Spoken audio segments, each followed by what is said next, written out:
দিনে রাতে গুলি চলবে, থানার সামনে গুলি চলবে।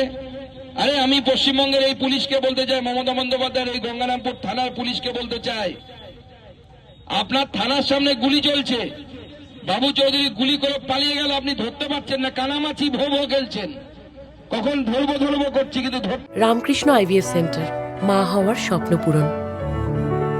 ধরতে পারছি না, সেই হয়েছে পশ্চিমবঙ্গ পুলিশের অবস্থা।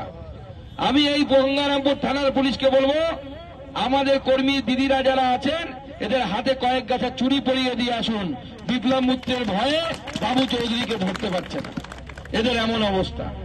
আমি স্পষ্ট বলে দিচ্ছি যে জেলার এসপি থেকে শুরু করে আপনাদের বাবু চৌধুরীকে গ্রেপ্তার করতে হবে, শুধু গ্রেপ্তার না, খুনের মামলায় জেলের ভেতরে রাখার ব্যবস্থা করতে হবে।